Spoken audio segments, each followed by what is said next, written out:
mana qancha 6 yil o'tdimi? Birinchi o'qiganimga nisbatan 6 yil o'tdi. Hozir o'qib uni ichidagi instrumentlarni endi tushunyapman.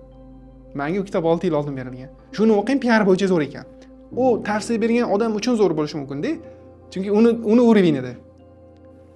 Zo'r xulosaga kelgan edim men oxirgi payt. Shu narsani ko'p shu gapni o'ylab turgan edim. Faqat ustoz faqat ilmni yoki texnik bilimni o'zini bilishi ham yetarli emas. 1400 yil oldin eng zo'r tavsiyalar berilgan. Kechagi kuni bilan bugungi kuni bir xil bo'lgan inson demak yutqizibdi. Birinchi tavsiya. Ikkinchisi, qarang o'sha paytda u insonni tushunishmagan. Nimaga o'zi aytmasligim kerak bu narsalarni men olayotgan paytimda? Nimaga men muhitimni o'zgartirishim kerak deyilinsa, bu narsalar ular tushunmaganligi uchun sizga bosim berishni boshlashadi. Qarang, meni oyimga bosim qilishdi. Agar oyim ham o'shanaqa paytda ularning gapiga ishonib, ha, ingliz tili ham noto'g'ri narsa ekanda, demak bu o'rganish kerak emas ekanda deb to'xtatganlarda nima bo'lar edi? Balkim hozir ingliz tilini bilmas edim. Balkim marketingga ham qiziqmasmidim, bilmayman, o'qishga ham kira olmasmidim yoki men ham boshqa yo'nalishda ketarmidim balkim. Bilmayman. Lekin bu meni hayotimda o'zim uchun qilgan top 3 ta yaxshiligimni bittasi shu. Ingliz tilini o'rganganim.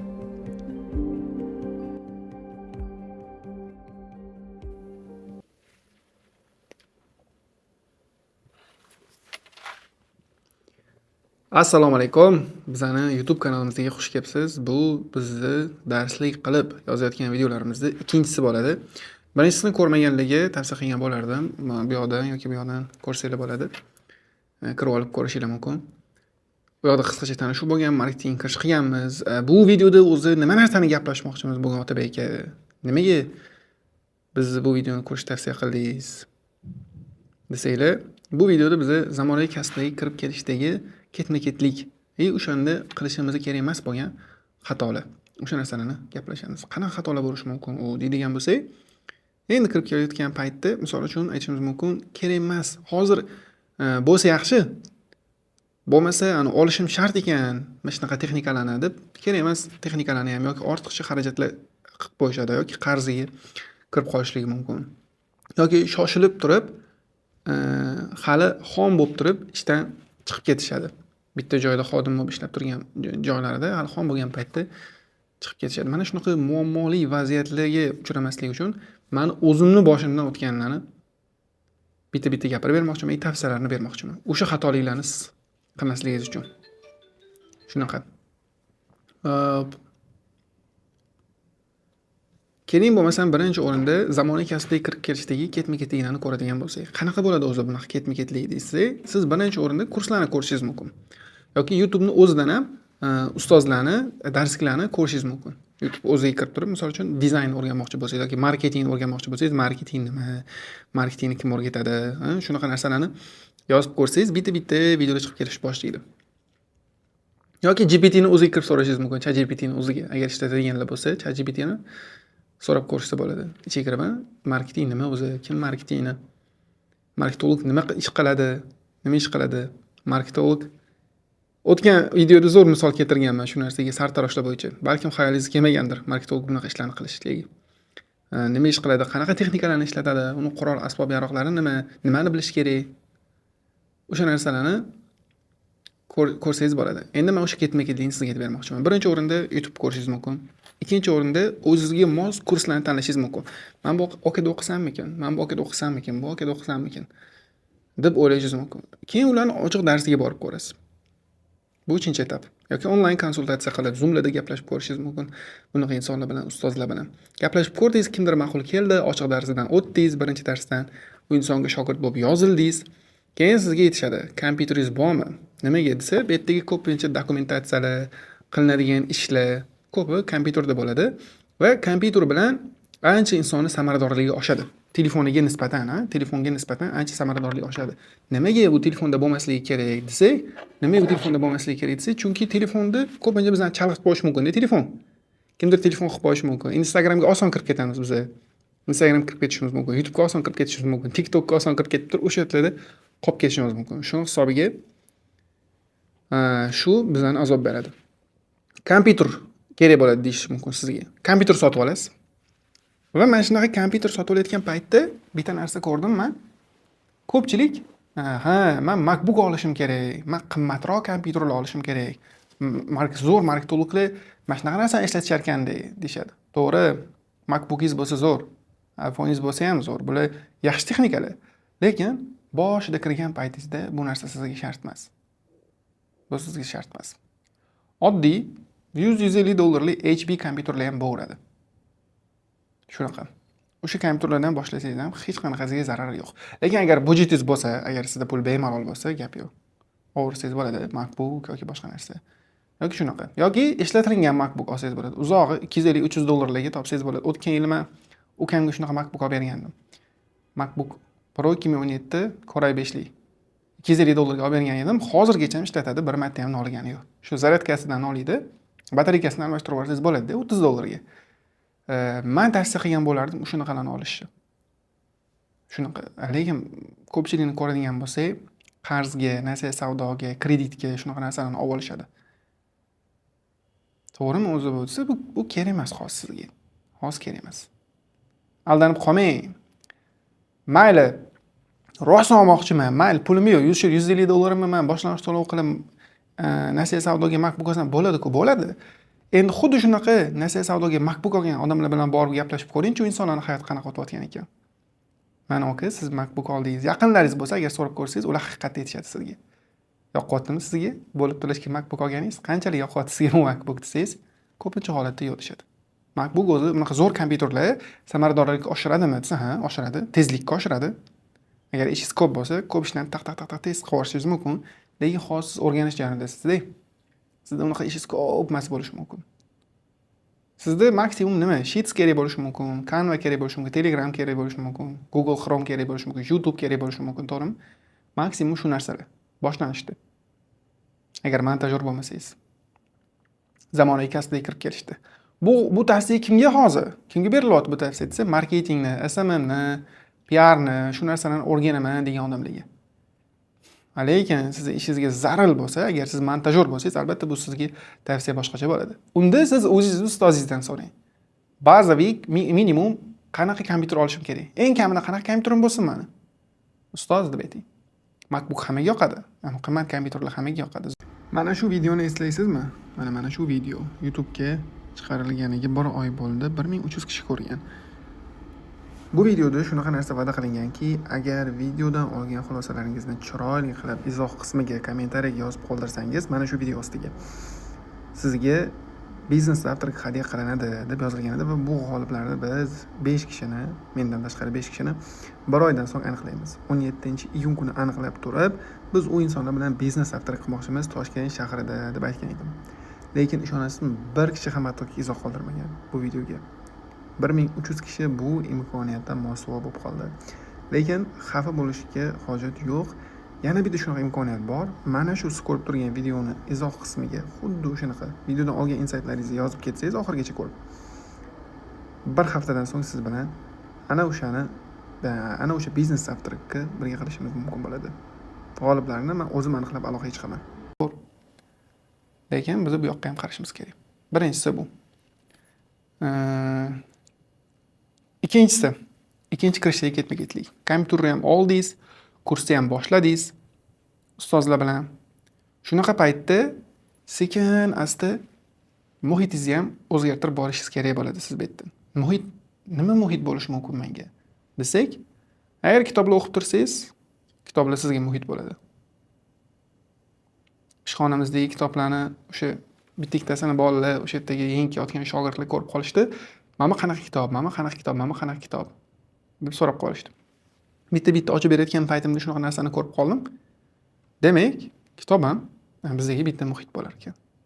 Ikkinchisi, bu eng muhimi o'zi. Birinchi darajali eng muhim narsa bu siz atrofingizdagi odamlar. Videoda aytgan edim. Bundan oldingi videomizda aytgandim, adashmasam, o'shanda aytgan edim. Muhit muhim. Chunki inson tushunmagan narsasini dushmani bo'ladi. Misol uchun, hozir biz to'g'rimizda turgan kamera, obyektiv, shtativ, mana shu narsalarni hisoblasangiz ham $4,000-5,000 bo'lib qoladi. To'g'rimi? Nodirjonlar bu yerdagi bolalar bilishadi. $4,000-5,000 bo'lib qoladi. Lekin xuddi shu narsani tushunmaydigan insonga agar aytib ko'ring-da shu gap. Men o'g'limga 5,000 ga setup olib berdim. Ya'ni mana shu chiroqlar, kamera, mikrofon bunaqa narsalarni olib berdim. Mani o'g'lim xudo xohlasa zo'r videograf bo'lmoqchi ekan, shu narsani o'rganishni boshladi desangiz, u insonlar siz ustidan kulishni boshladi. Jinnimi? San 4 mingga ham shunaqa narsa olarkanmi?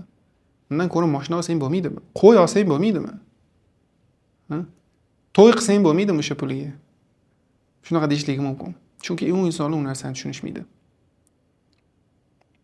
Men hozir bu narsa ancha yo'qoldi. Birinchi ingliz tiliga borayotgan paytimda mani oyim aytardi, "Mani o'g'lim ingliz tilini o'rganishga boryapti. Mana bu joyga biz 25 ming so'mdan oyiga to'lov qilyapmiz." deb shunaqa deyishganida 1 yil har doim oyim ko'rishgan paytda kulishgan ustlaridan. Ha, boryaptimi o'g'lingiz ingliz tiliga? Ha. Sizlar ham pul aql topmagansizlar. Ingliz tilini ham o'rganar ekanmi? deb kulishgan. Bu taxminan 2016-17-yilga to'g'ri keladi. Shunaqa. Ko'rdinglarmi? Lekin hozir o'sha kulgan insonlar yig'lashyapti bu gapni aytishganiga. O'zlari eslab yig'lashadi deb o'ylayman. Qarang, o'sha paytda u insonni tushunishmagan. Nimaga o'zi aytmasligim kerak bu narsalarni men olayotgan paytimda? Nimaga men muhitimni o'zgartirishim kerak deyilinsa, bu narsalar ular tushunmaganligi uchun sizga bosim berishni boshlashadi. Qarang, meni oyimga bosim qilishdi. Agar oyim ham o'shanaqa paytda ularning gapiga ishonib, "Ha, ingliz tili ham noto'g'ri narsa ekanda, demak bu o'rganish kerak emas ekanda" deb to'xtatganlarda nima bo'lar edi? Balkim hozir ingliz tilini bilmas edim. Balkim marketingga ham qiziqmasmidim, bilmayman, o'qishga ham kira olmasmidim yoki mana boshqa yo'nalishda ketarmidim balkim. Bilmayman. Lekin bu meni hayotimda o'zim uchun qilgan top 3 ta yaxshiligimning bittasi shu. Ingliz tilini o'rganganim. O'zim uchun. Ko'rdingizmi? Agar siz ham bu narsani aytsangiz, balkim meni o'g'lim marketingni o'rganayotgan ekansa, marketing nima edi u? Doktormi? Yo'q. O'qituvchimi? Yo'q. Shaxtyormi? Yo'q. Montyormi? Yo'q. Kim u? Mashinikmi? Tradermi? Shunaqa yolg'onchilar chiqqan lekin hozir. deb shu tomonga burishligi mumkin. Yoki sizni eng kamida sizga stress beradi. Siz ota-onangizga stress berib qo'yishi mumkin. Bosh og'riq berib qo'yishi mumkin. Shuning uchun ham atrofingizdagi insonlarni sekin bitta-bitta tanishlarni ko'paytirib, shunaqa narsani tushunadigan, shu mavzuga qiziqadigan odamlarni ko'paytiring. Bizning ishxonamizda mana bitta ukam bor, balkim o'zi ham shu videoni ko'rayotgandir. Komiljon degan meni ukam bor. U doim meni yangi narsani o'rganishga majburlab turadi. Har kuni kelganimda men u bilan yonma-yon ishlayman-ku. Ishxonada bunaqa bolalar ko'p, lekin eng ko'p bosim beradigan bola o'sha menga. Aka, bugun nima bo'ldi? Nima o'rgandingiz? Nima ko'rdingiz? Aka, men mana bunaqa narsa qilyapman, ko'rdingizmi? Mana bunaqa jadvallarni qilyapman. Men RMP qildim. Men har bitta mana produktni kategoriyasini bo'lib chiqdim. Oylik planga yetib boramizmi, bormaymizmi? Men ko'rib turadigan qildim. Ana live formatda, jonli formatda ko'radigan qilib qo'ydim. Qarasangiz, uni zo'r jadvallarni qilgan u bola. O'sha bolani ko'rsangiz, kechki payt 2-3 gacha ham ishlaydi. Ertalab erta keladigan bolalar ham shu. Shunaqa. Qaranglar, bunaqa insonlar doim bizdan tortib turadi-da. Agar xuddi shu narsaning teskarisi bo'lsa-chi, nima bo'ladi? Xuddi shu narsaning teskarisi bo'lsa. Mana joyga o'qishga bormaymizmi? Yo'q narsa, aka, nima qilasiz? Zo'r o'rgatar ekan, men o'rgatib qo'yaman. O'zim sizga nima o'rgatish kerak? Ko'rdinglarmi? Bu sizga bosim berish boshlaydi. Bunaqa do'stingiz bo'lsa-chi agar, 4 ta shunaqa doim atrofingizda yuradigan do'stingiz bo'lsa-chi, ular doim sizni yangi narsalarni o'rganishga majburlab turadi kerak bo'lsa. Nima o'rgandingiz bugun? Nima ko'rdingiz? Tushundingizmi? Yoki bekorchi ish qilaman desangiz, sразу gapirishlik mumkin. Nima qilasan? Yig'ishtir, bo'lmaydi bu. Tushundingizmi? Muhit demak kitoblar bo'lishi mumkin. Qayerdan bilaman men qaysi kitob o'qishim kerak, qaysi kitob o'qimasligim kerak? Hozir o'qishim kerak emas bo'lgan kitoblar ham bormi desa, ha, shunaqa bor. Chunki hozir sizga u kitob nima deyotganini tushunmaysiz. Sizda u yo'nalish bo'yicha tajriba yoki bilim yetishmaydi. Shuning uchun ham kitoblarni ham to'g'ri tanlash bu muhim. Og'ir kitoblarni tanlab qo'yishlik mumkin. Misol uchun marketingga endi kirgan insonga $1 million xatolarni berishdan foyda yo'q. U inson hali oyiga $1000 topmagan bo'lishi mumkin yoki $500 topmagan bo'lishi mumkin. $1 million xatolarni haqida gaplashamiz. Va uning ichidagi, u kitob ichidagi xatolar eng ko'pi biznesga tegishli. Biznes ichida bo'ladigan. U inson biznesmen emas-ku. U inson marketolog bo'lmoqchi edi. Unga mana bunaqa marketingdagi narsani gapir. MacBook olaymi, yo'qmi? Kursga boraymi, yo'qmi? Kitob olaymi, yo'q? Qaysi kitobni olay? Kim bilan o'rtoq bo'ling? Qaysi ishxonaga kiring? Qaysi ishxonaga kirmay? O'shanaqa kitoblardan gapirgansan unga. To'g'rimi? Bu noto'g'ri bo'ladi. Hattoki uni yo'nalishida bo'lgan, lekin uni darajasida emas bo'lgan kitoblar bor.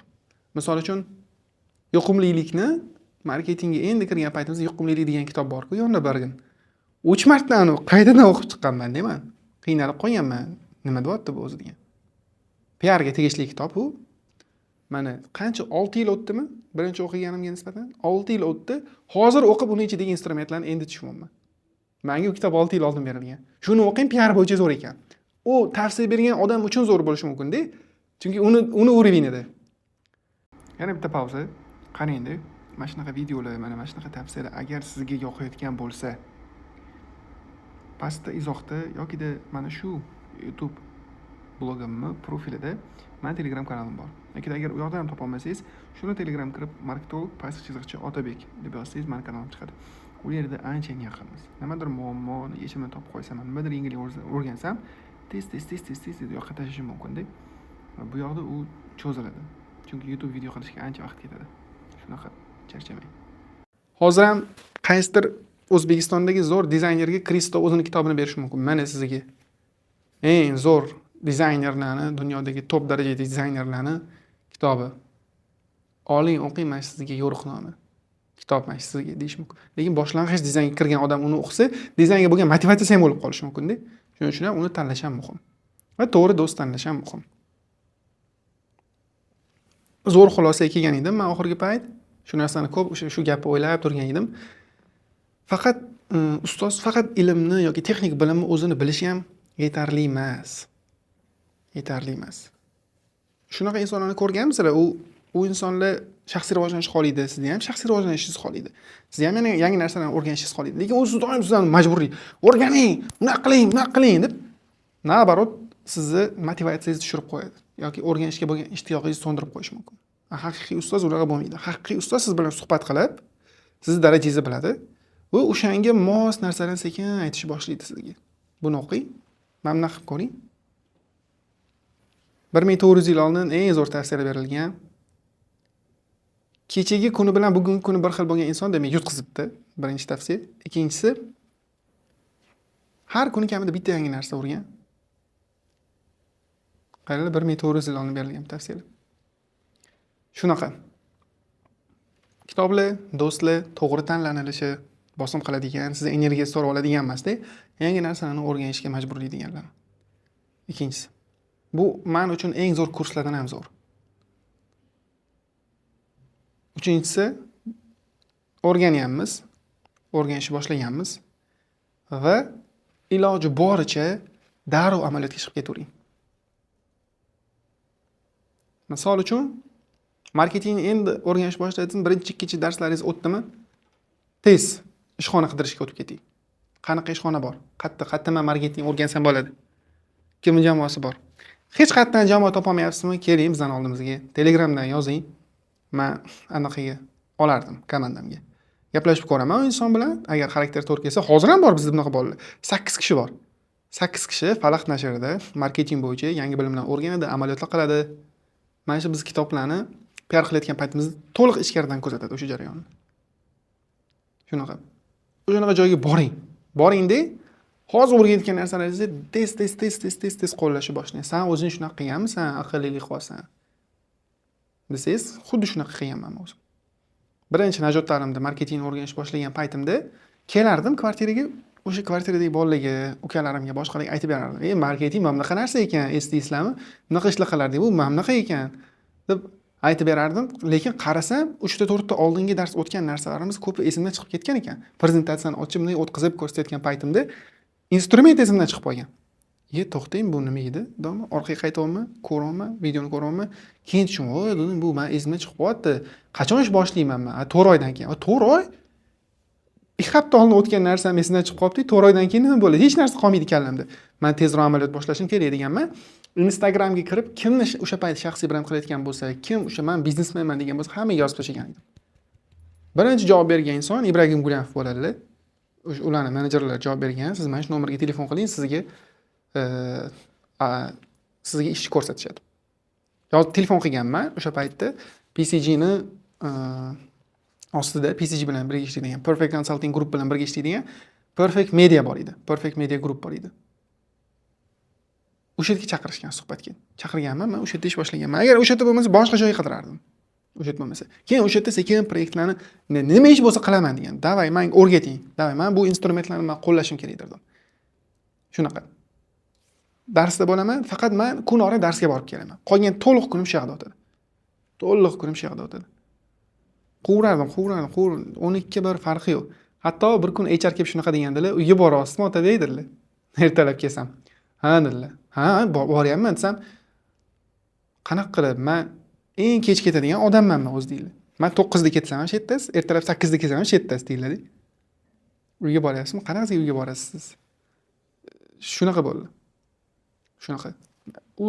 Shu keyin u instrumentlarni qo'lladim. Nima natija bo'ldi sanda? Tez ko'rgan natija nima bo'ldi desangiz, eng birinchisi instrumentlarni esimdan chiqarib qo'ymadim. Va gruppada eng kuchlilardan bittasi bo'ldim. Faqat bir kishini 3 ta gruppa birlashtirilgan edi Najot ta'limda. Adashmasam 30-40 kishi atrofida. 30-40 kishining ichidan bitta meni marketing agentstviga jo'natib yuborishdi. Marketing agentstviga jo'natilishingiz bu qiyin, chunki marketing agentstviga tajribasi bor insonlar olinadi. Chunki u yoqda xato kechirilmaydi. Chunki u yoqda marketing agentstvi o'zi mijozdan pul oladi. Biznes egasidan pul olib, unga xizmat ko'rsatishadi. O'ylab ko'ring, xususiy klinikaga borgan amaliyotchi doktor sizga nimadir qilib qo'ydi. Qanaqa xavfli, nimadir xato qilib qo'yish inson. Bitta probok ukolni noto'g'ri qilib qo'ysa ham, qanaqa yomon gap tegishi mumkin u klinikani nomiga. Xuddi o'shanga o'xshagan bu yoqda bizneslar bilan ishlaysiz. Bitta men istayman, bitta men o'sha yerga borgan edim. Branding agentstviga. Va u yoqda ham bu instrumentlarni oson qo'llay oldim. Dovdirab qolmasdan, esdan chiqarmasdan. Mana shu 3 oylik amaliyot menga yordam berdi. 3 oy o'sha yerda amaliyotda bo'ldim. Perfect Media Groupda. Ko'rdingizmi? Sizni tez amaliyotga joy topishingiz ham shunaqa. Kursga bormasdan ham o'rgansa bo'ladimi? Faqat amaliyotga chiqib, tez ben bo'lmasam ishxonaga chiqib ketib o'rgansam bo'ladimi? Ham bo'ladi. Faqat bu yoqda amaliyotda darslar betartib berilishi mumkin. Amaliyotda. Siz doimo jangning ichida yurib jang o'rganasiz-da. Mashq qilib o'tirmaysiz. Primoy jangga chiqib ketasiz. Primoy jangga chiqib ketib turib jangda o'rganishni boshlaysiz. Shunaqa. Lekin eng tez o'rganish o'shanda bo'ladi. Eng tez o'rganish o'shanda bo'ladi. Men yaqinda bitta videograf bilan gaplashdim. Zo'r videografda. So'radim, qatdan shunaqa videografiyani o'rgangansiz, zo'r ishlayotgansiz desam, kuldi-da menga, kuldilar-da. Men qanaqa o'rganganman bilasizmi dedilar. Yo'q desam, meni uni bitta akasi bo'lgan, zo'r videograf bo'lgan. Keyin ular video olish kerak bo'lgan. Keyin akani mazalari qochib qolgan shunaqa bo'lgan, lekin bu syomka seriozniy syomka bo'lgan. Seriozniy syomka. Hamma narsa belgilab olingan. U videograf kelish kerak. Akani vashni mazalari yo'q. Keyin u yoqqa uka borgan, ukalar borganda, men Otabek deyildi, akam bilan telefonda gaplashib, deyaptilar. Kameralarni nasturga qilyapman, joyiga qo'yib chiqyapman, unaqa qilyapman. Oldik. Zo'r oldim podkast dedilar. Podkast zo'r chiqdi. Lekin eng esda qolarli dars menga o'sha bo'ldi dedilar. Chunki qo'rquv o'ta baland bo'lgan bu yoqda. O'ta riskovanniy ish bo'lyapti bu yoqda. Ikkita seryozni odam uchrashyapti. Seryozni podkast, to'g'rimi? Katta summa to'langan. U bolam texnikani to'g'rilab chiqish kerak-da. Shu paytgacha shu necha marta aytilgan bo'lishi mumkin, uni esda qolmagan. Lekin qarang, qanaqa qo'rqib tez o'rgandi. O'sha payti o'tirib olib, misol-uchun bundoq qilib Instagram tiklab yoki YouTube'ga chalg'ib, ha deb qo'ygan bo'lishi mumkin deb o'ylaysizmi? Bundoq qilmagan loki. 100% diqqat etib bor o'sha instrument tepasida bo'lgan. 100% diqqat etib bor o'sha tepasida bo'lgan. Shunaqa. Bosim shu narsani o'rgatib qo'yadi. Demak, muhitga yetib keldik, muhitni ko'rdinglar, ishxona tanlash, amaliyotga tezroq chiqib ketish, dars bilan birga dars qilyapsiz. To'liq amaliyot, dars to'liq amaliyot. Qayerdan bilaman meni amaliyotim zo'r o'tayotganini? Uni tekshirib tura olmayman, lekin bitta-ikkita belgilarni aytishim mumkin sizga. Uyingizga kelgan payti shunday yostiqqa boshingizni qo'yib uxlab qolasiz-ku, o'sha bitta belgisi. Amaliyotingiz zo'r o'tayotganini. Bemalol o'tayotgan odamda bunaqa narsa bo'lmaydi. Keyin shunday yostiqqa boshingizni qo'ysangiz ikkinchi alomat. Shunday boshingizni qo'ysangiz shunday ertalab bo'lib qolgan bo'ladi. Shunday tong otgan bo'ladi. Bu ikkinchi alomati bo'ladi. Zo'r o'tganini. Amaliyotingiz zo'r o'tayotganini ikkinchi alomati bo'ladi. Bu ko'pchilikka tushadi. Chunki bemalol agar ishlaydigan bo'lsangiz, unaqa bosimda bo'lmasangiz, bunaqa narsa bo'lishi qiyin sizda. Shunaqa. Muhit tanladik, ishxonaga kirganmiz. Telefoningiz ham agar o'sha payti biz hozir kompyuter gapirdik, oddiy bo'lsa ham muammosiz. To'plab oling. Hozir nimaga yetsa o'shani oling. Azimjon Po'lat degan akamiz borlar. YouTube'dagi videolarini men ko'rishni tavsiya qilaman. Men doim ularning maqolalarini o'qib turaman. Azimjon akani eng zo'r tavsiyalarini bittalarini o'shalardan olganman. Pulingiz yetganini oling. Bo'lib to'lashga olmang. Va hozir nimaga yetsa o'shani oling. Shunaqa. Marketing bizani aldab qo'yadi-da. Mana bu narsa zo'r, mana bu narsa chiroyli, gap yo'q. Lekin pulimchi? Puling yetmayaptimi? Bo'ldi, biz narsa beramiz. Yo'q, kerak emas. Shunaqa. Og'riqli mavzu. Telefonimiz oddiy, kompyuterimiz ham oddiy, mayli, necha pul $150, $200 ga pulimiz yetyaptimi? O'shanaqa olamiz. HP, MacBook yoki MacBook $200 ga qanaqa bu MacBookga yetsa. Ko'p malikada tiqilib yotibdi bunaqa MacBooklar. Oldin jami ko'p bo'lmasdi, to'g'ri, lekin yildan-yilga ko'payib ketyapti. Sezsanglar, bu MacBook endi bundan buyog'iga ham ko'payadi, to'g'ri? Oldinga nisbatan ancha ko'payib ketgan. Bu narxi sindirib qo'ydi. Narx arzon.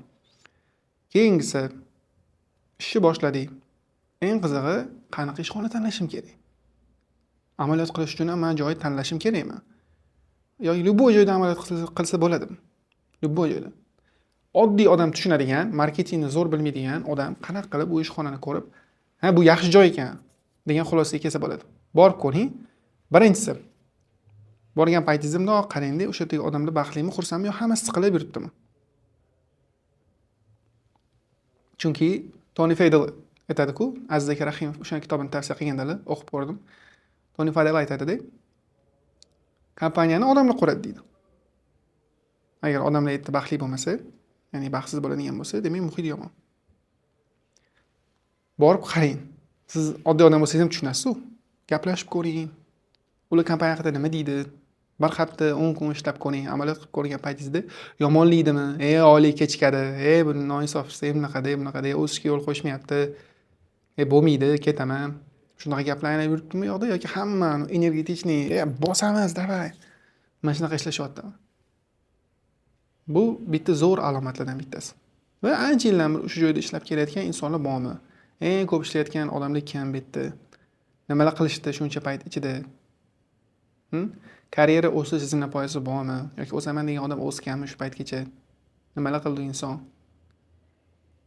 Shunaqa. Bu o'zi ikkinchi belgi. O'sha yerdagi odamlar bilan gaplashib, qachon men gaplashaman? Vaqti bo'lmasa, ko'pincha obedga chiqganda yoki ujunga chiqganda gaplashsangiz bo'ladi. Chekinganlar bo'lsa, chekishga chiqqanda gaplashsangiz bo'ladi. Shunaqa. Gaplashib ko'rdingiz, hammasi zo'r, ishxona yoki tavsiya so'rasangiz bo'ladi. Zo'r bilgan marketologlaringizdan. Qayerga borib ishlab ko'ring yoki desangiz, amaliyot qilib ko'ring. Desangiz ular tavsiya berishadi. Ikkita oddiy sizni tushunadigan joy. Yoki siz o'zingiz biladigan kompaniya bo'lishi mumkin. Qaysidir yo'nalish o'ziga qiziq bo'lishi mumkin. To'g'rimi? Qurilishga qiziqsangiz, qurilish kompaniya bo'lishi mumkin. Qurilish kompaniyani marketingini olib boradigan odamlar bo'lishi mumkin. Mayli pul to'lashmasa ham. Bu anu g'alati eshitilishi mumkin, lekin qarang, kursga borib ham o'rganaman deb siz pul beryapsiz ularga. Bepulga ishlash g'alati bo'lishi mumkin. Chunki hech narsani bilmaysiz-da. Hozir siz ularga yuksiz. Realni yuksiz. Sizga o'tirib, nimadir o'rgatish kerak, nimadir ko'rsatish kerak odamlar doim. Xuddi shu kursda qilishayotganing uchun haftada через 2 soatdan vaqt ajratganing uchun pul berasiz. 3 oyda marketing o'rgataman deyishgani uchun. U yoqda bepul. Nimaga? Sizga vaqt ajratishligi kerak. Ko'rdingizmi? Siz ham nimadir berishingiz kerak edi, yo'qda qiymat berishingiz kerak. Bitta ukam bilaman, shogird bo'laman deb bizga keladi, kitob kelgan payti kitob tashiydi. Isuzidan, Labodan kitob tashiydi. Keyin kitob chiqarish kerak bo'lsa Laboga, uni ham qiladi, yugurib borib. Marketing xonada o'tiradi biz bilan birga. Marketingni ham o'rganadi, kitoblar ham o'qiydi, gaplashadi ham. Kitoblarni o'qigan, diskussiyalar qiladi, muhokamalar qiladi. Kitob kelibdi desa, shuni chiqib kitob ham tushiradi. Korzinkaga chiqib kelish kerak ekan desa, korzinkaga chiqib keladi. Ko'rdingizmi? Bunaqa odam kimga yoqmaydi, misol uchun? Yoqimli odam, qarang. Korzinkaga chiqib kelishingiz mumkin edi. Issiq, vaqt yo'q. Dastavka kelibdi, chiqib olinglar, olinglar. Yoki dastavka chiqarib olish kerak edi. Ko'rdingizmi? Shunaqa ishlarga ham yordamlashishingiz mumkin-da. Ko'pchilik kulishi mumkin, tapchikamiz, ha? Bu tapchikaga kirmaydi, bu shogird. Shunaqa. Shu. Zo'r muhit tanladingiz, zo'r ishxona topdingiz. Boshladingiz ishlashni o'sha yerda. Belgilarni ko'rdingiz. Yoki o'zingiz xohlagan yo'nalishda O'zingiz yaxshi ko'rgan suv brendini yaxshi ko'rsiz, morojniy brendini yaxshi ko'rsangiz, morojniy, konditeriskiy bo'lsa, ya'ni pishiriqlar qiladiganlar bo'lsa, ular bilan kimdir nashriyotlarni yaxshi ko'rishi mumkin, kitoblarga qiziqishi mumkin, kitoblarni qanaqa PR qilishga qiziqishi mumkin. U kitobga qiziqsangiz, kitob yo'nalishi, xizmat yo'nalishiga qiziqsangiz, xizmat ko'rsatish yo'nalishi. Xizmat ko'rsatish nima? Больница ham bitta xizmat ko'rsatish. Больница ham. Doktorlar bilan ishlasangiz. Shunaqa. Qalay Nodirjon? Yaxshi ketyaptimi?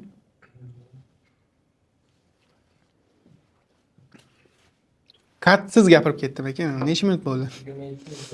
27 minut. Boshi bilan tirs oxirini qirqilsa.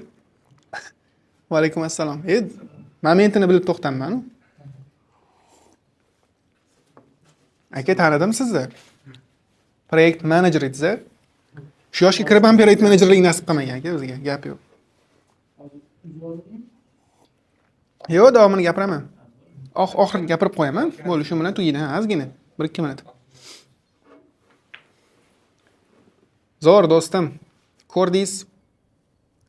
Kirib ko'rdingiz, ishlayapsiz. Zo'r muhitni ham topdingiz. O'shadagi ustozlar bilan. Bugungi videodagi men sizga aytmoqchi bo'lgan narsalarim shu edi. Bu narsalar muhimmi o'zi, mana shu narsa desak, bu eng muhim narsalardan. Noto'g'ri ishxona tanlab ko'ring-da. Eng zo'r instrument biladigan odam bo'lsangiz ham dabdarangizni chiqarib yuborishadi. Demotivatsiya qilib выгорание qilib tashlashlik mumkin. Ya'ni ishingizdan ko'nglingizni sovutib qo'yishlik mumkin. Nasiyaga iPhone, nasiyaga Mac olib ko'ring-da nima bo'ladi. Va noto'g'ri joyga tushib qoldingiz. Ikkita xatoni o'zi yetadi sizga. His qilib yashashingiz uchun. Stressni yashashingiz uchun. Ikkita xatoni o'zi yetib ortadi sizga. Ko'rdingizmi? Noto'g'ri odam bilan do'st bo'lib qolingda nima bo'ladi? Doim mana shu ishxonani yomonlab, g'iybatga tortaverish mumkin sizni. Bo'lmaydi, bular. Bo'lmaydi. Yashash ham qiyin bo'lib ketdi ekan. Shunaqa. Eng muhim tavsiyalar shu. Sog' bo'ling, omon bo'ling, charchamang. Savollar bo'lsa yozing.